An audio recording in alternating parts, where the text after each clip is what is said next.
Good morning students. बच्चों, आज हम पढ़ेंगे कक्षा 6 में आवृत्ति पाठा फर्स्ट का संज्ञा पद परिचय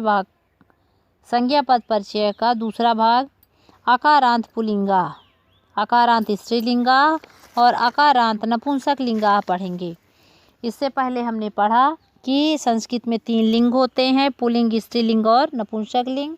संस्कृत में 3 वचन होते हैं, एक वचनम, द्विवचनम और बहुवचनम। तो आज हम पढ़ेंगे आकारांत पुल्लिंगा। आकारांत पुल्लिंगा: छात्रः, छात्रौ, छात्रा। एक छात्र, 2 छात्र, सभी छात्र। संस्कृत में 3 वचन होते हैं, एक वचनम, द्विवचनम और बहुवचनम। वचन के अनुसार जो है शब्द का रूप बदलता है। छात्रा का मतलब एक छात्र, छात्राओं का मतलब 2 छात्र और छात्रा का मतलब सभी छात्र। छात्रा, छात्रौ, छात्रा, एक छात्र, 2 छात्र, सभी छात्र। फिर है वृक्षः, वृक्षौ, वृक्षा, एक वृक्ष, 2 वृक्ष, सभी वृक्ष। फिर है मयूरः, मयूरौ, मयूरा, एक मोर, मयूर यानी होता है मोर, एक मोर, 2 मोर, सभी मोर। फिर है आकारांत स्त्रीलिंगा। आकारांत स्त्रीलिंग में देखिए, छात्रा, छात्रे, छात्रा, एक छात्र, 2 छात्राएं, एक छात्रा, 2 छात्राएं और सभी छात्राएं। नौका, नौके, नौका, एक नाव, 2 नाव, सभी नाव। कलिका, कलिके, कलिका, एक कली, 2 कली और सभी कलियां। फिर है आकारांत नपुंसकलिंगा में फलम, फले, फलानि, फलम, फले, फलानि, एक फल, 2 फल, सभी फल। कमलम, कमले, कमलानि, एक कमल, 2 कमल, सभी कमल। फिर है पत्रम, पत्रे, पत्राणि, एक पत्र, 2 पत्र, सभी पत्र। एक पत्र में एक वचन, द्विपत्र में पत्रम, पत्रे, पत्राणि। पत्रम में एक वचन, पत्रे में द्विवचनम और पत्राणि में बहुवचनम। तो एक पत्र, 2 पत्र और सभी पत्र। तो बच्चों, आज हमने पढ़ा आकारांत पुल्लिंगा, स्त्रीलिंगा और नपुंसकलिंग। आकारांत का मतलब क्या होता है? जिन शब्दों के अंत में आ उच्चारण निकले वहाँ क्या होता है? आकारांत होता है। अब हम पढ़ेंगे आवृत्ति पाठा सेकंड 2 क्रियापद परिचय। लट लकार में क्रियापद परिचय। क्रिया, क्रिया मतलब जो हमारे द्वारा एक्टिविटी की जाती है वो सारी चीज़ें क्या कहलाती हैं? क्रिया कहलाती हैं। जैसे हंसना, रोना, चलना, फिरना, लिखना, पढ़ना, सोना, ये सारी चीज़ें जो है तो क्या है? क्रिया है। और क्रिया को करता कौन है? क्रिया को जो संपन्न करता है, जिसके द्वारा क्रिया पूरी की जाती है, उसे कर्ता कहते हैं। तो आज हम कर्ता और क्रिया के बारे में जानेंगे। यहाँ पे देखिए चित्रानुसार पठ, पठ यहाँ पे क्या है? क्रिया है। पठ, लिख, नित, पा, धाव और गम, ये सारी क्या है? क्रियाएं हैं। इनका अर्थ क्या हुआ? पठ का अर्थ हुआ पढ़ना, लिख का लिखना, नृत्य का नाचना, पा का पीना, धाव का दौड़ना और गम का जाना। पठ से कौन सा शब्द बना? पठति बना, जिसका अर्थ होता है पढ़ता है। लिख से लिखति बना तो लिखता है। नृत्य से नृत्यति बना तो नाचती है। पा से पीब बनता है, इसमें मुख्य धातु क्रिया को ही धातु बोला जाता है। तो ये सारी चीज़ों को हम क्रिया भी बोलते हैं और धातु भी बोलते हैं। संस्कृत में क्रिया को धातु ही बोला जाता है।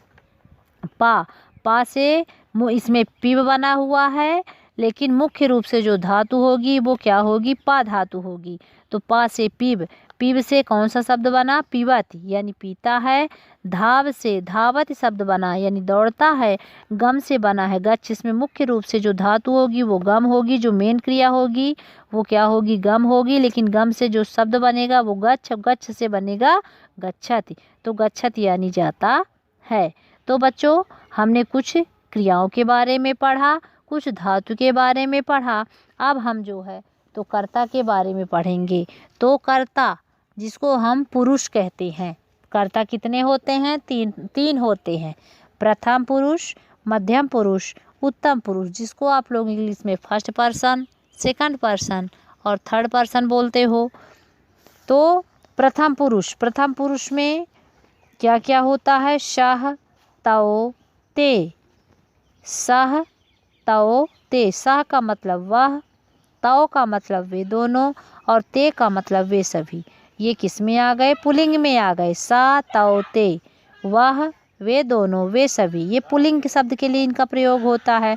फिर स्त्रीलिंग के लिए प्रयोग होता है सा, ते, ताह।